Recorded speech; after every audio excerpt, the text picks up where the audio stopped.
I do whatever to bring them back is a common phrase we all say when reminiscing about a person who's no longer with us. But what if you had the opportunity to turn that phrase into reality? Step into Stephen King's world of Pet Sematary, where the dead are able to be brought back to life. But at a cost. We're following Lewis Creed, who after receiving an offer to be the town's main doctor, relocates his family to Ludlow, Maine.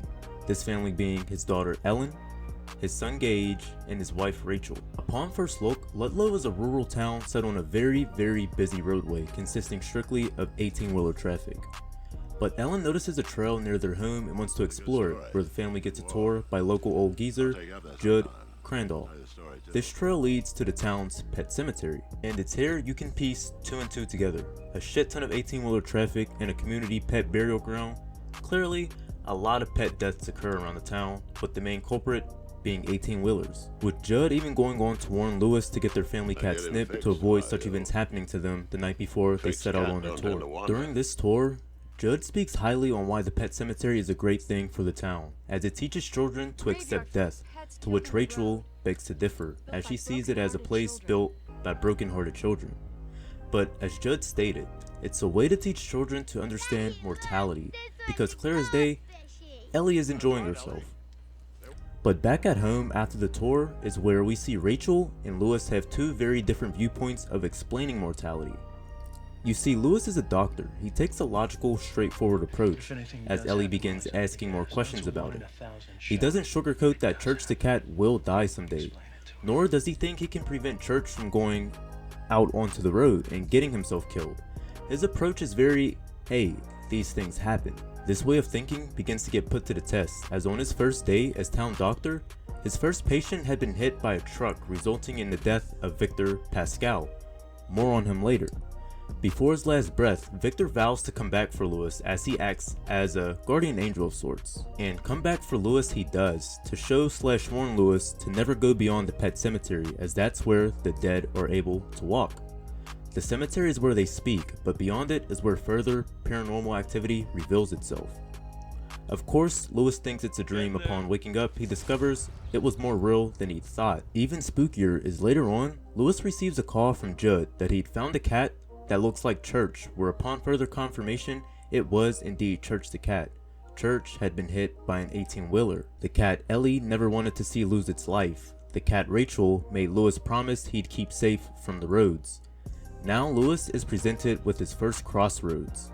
Church is dead. How the hell am I going to explain this without seeming like a fuck up to Ellie and Rachel? The only good thing here is Rachel and the kids are in Chicago for Thanksgiving. So Lewis's plan is to take the cat, bury it, and tell Ellie Church had simply ran away, which personally, that's not a bad idea. My parents have taken this route with me, but in a twist of fate, Judd, feeling bad for Lewis, tells him there's a better way to go about burying Church, and that's by taking him to the other side of the Pet Sematary, the place Victor Pascal warned Lewis to never go beyond. The paranormal forces behind the Pet Sematary even go as far as attempting to prevent Lewis from gaining access by making him take quite the fall. The closer they get to beyond the Pet Sematary, the louder the voices of the deceased pets get, as if yelling at the two to turn back around. Because remember, Judd stated, the Pet Sematary is where pets go to speak, but of course, they ignore it. Eventually, they arrive at an Indian burial ground to bury Church, where Lewis begins the work. What's odd is Lewis is so caught up in his mind that he doesn't attempt to further understand anything Judd has made him do. Lewis just wants the problem solved. For all he knew, he buried Church as far away as possible, and the thought of being confronted by Ellie and Rachel greatly outweighed him burying a cat at an Indian burial ground.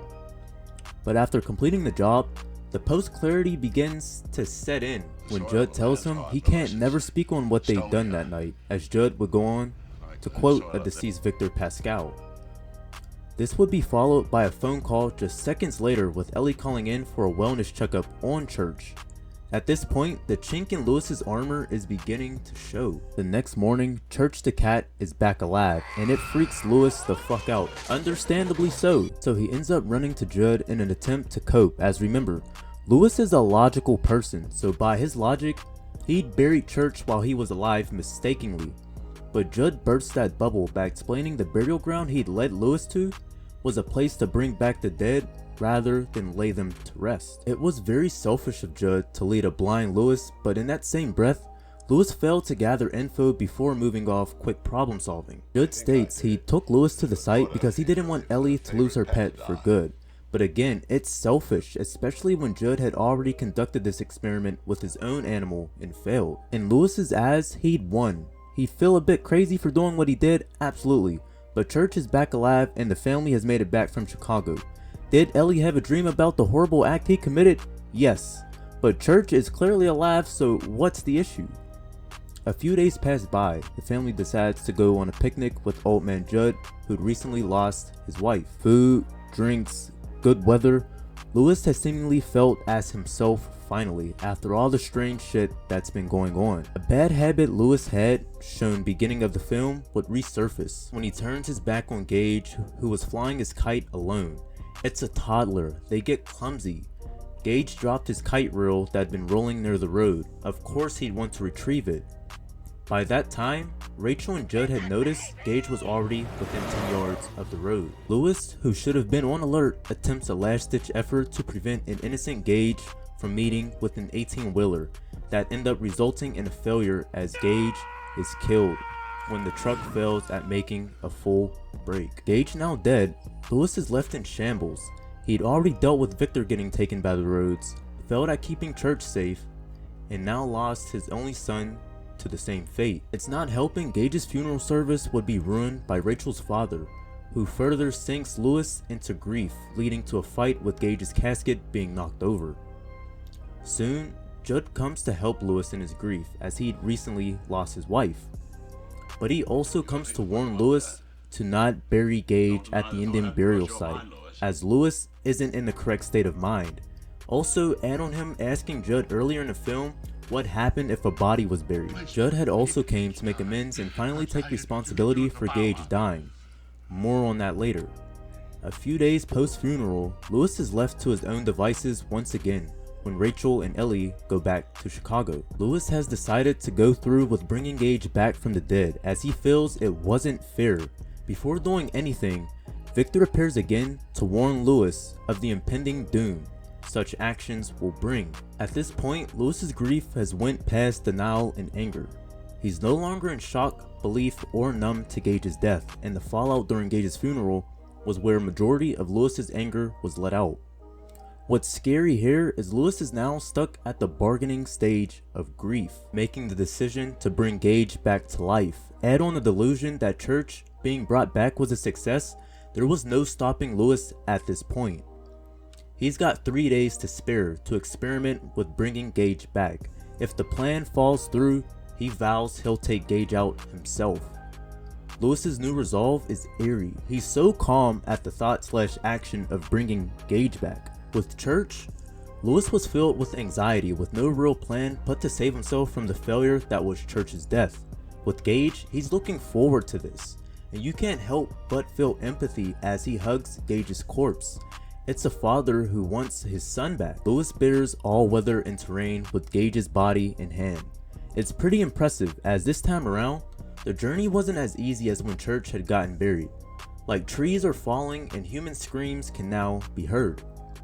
And Lewis just chops these events up as being a part of the imagination, as if he didn't just dig his child's corpse up and walk it to an Indian burial ground site. Lewis has completed the reburial of Gage. All that's needed is the results.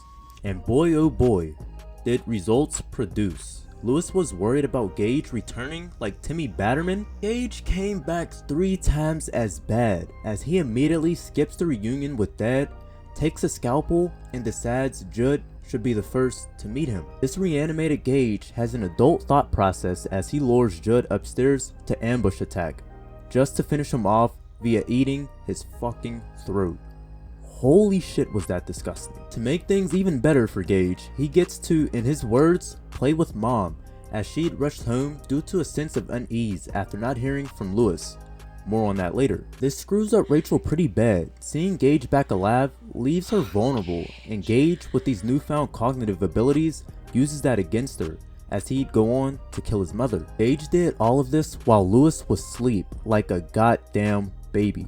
What's scary is Gage didn't attack Lewis the rest of the night when he very much had the opportunity to do so. Little Gage waited until the morning to call and let Lewis know he'd killed Rachel and Judd, and now he's prepared to kill him.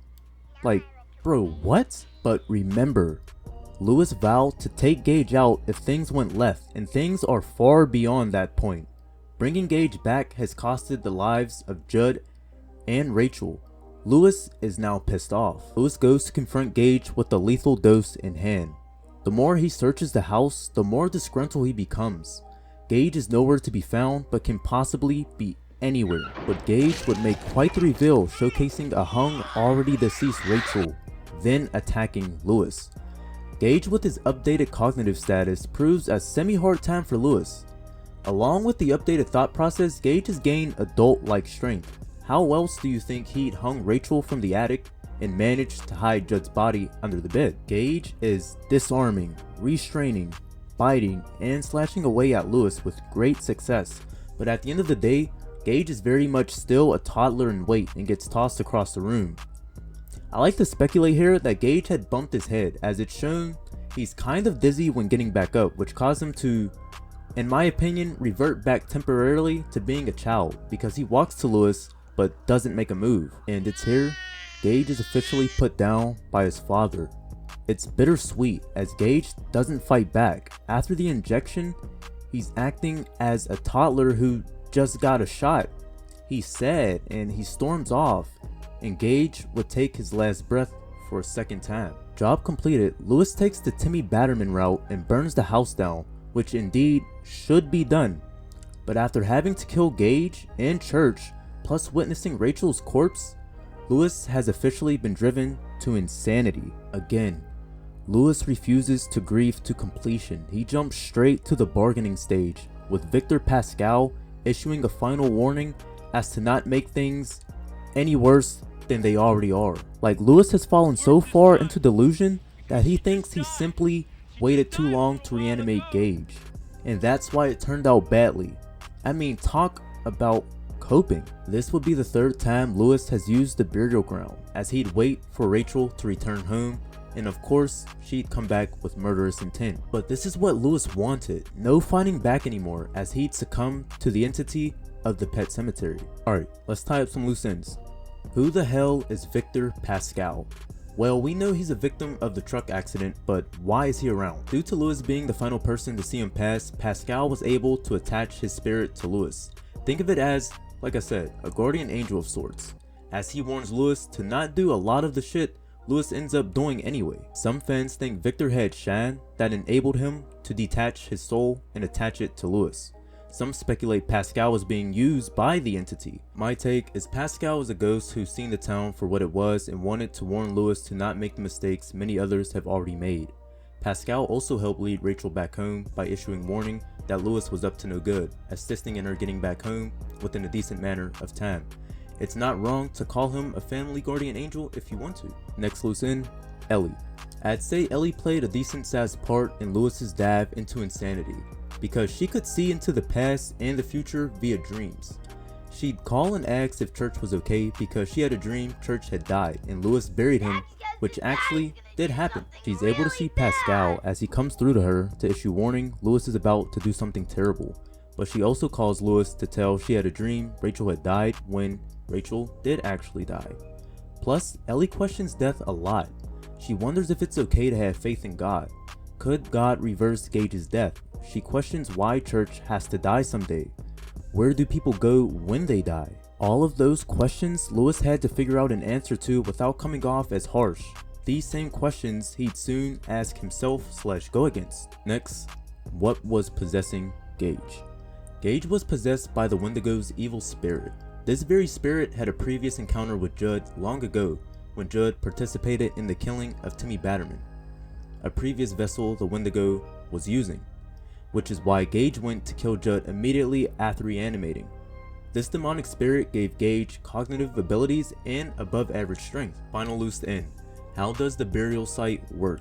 The ground became sour after the Indians dug up remains to eat them during a harsh winter to prevent themselves from starving. This would lead to them becoming cursed/touched by the Wendigo spirit, leading to the entire burial ground becoming cursed. In my own theory, I noticed the burial site operates in a soul for a soul exchange. That's the cost of reanimating the dead. Think of it as the law of equivalent exchange. But the death of a loved one isn't always swift. Like Judd reanimated his dog, and later on, his wife would go on to commit self-exit. As Lewis stated, God sees the truth, but waits. Notice when Church gets reanimated, not too long after, Gage is killed. Gage gets reanimated, he kills Rachel. Rachel gets reanimated, she kills Lewis. It's really essentially just a soul for a soul. All in all, Lewis's story is what happens when you refuse to accept death. No matter how logical you may be, there will always be forces you don't understand. Death is one of those forces. It's easy to tell a person they're acting irrationally when you're not the one that's wearing the shoes. He'd overlooked the thought of losing a pet until Church fell victim. He'd overlooked Victor Pascal falling victim until it was Gage's time to bite the dust, as when it hits home, we all fall victim to our emotions, no matter how headstrong you may think you are. Along with accepting death, another highlight was Lewis failing to go through the 5 stages of grief. The stages go: denial, anger, bargaining, depression, and acceptance. When Church died, Lewis jumped straight into a bargaining. A bit of being in denial, but seeing that Church had been reanimated, Lewis thinking he'd won had only stunted what should have been a grieving process. When Gage died, the success of Church's reanimation had driven Lewis to stall out at bargaining once again. A gamble that ended up costing the lives of the entire family. Because you know what else I noticed? Lewis bargained when he had everything he cherished, and he also bargained when he had nothing left to lose.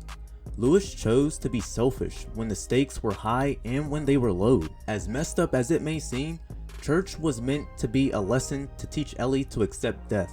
There was no need to bring Church back, but he did it to essentially save himself the headache. It also goes to show you can't play God. As unfair as you may think it is, bringing back the dead is not something we should have the power to do, because as showcased, it leads to selfishness and destruction. Pet Sematary did a great job at showcasing the consequences of failed grief. As Judd stated, sometimes dead is better.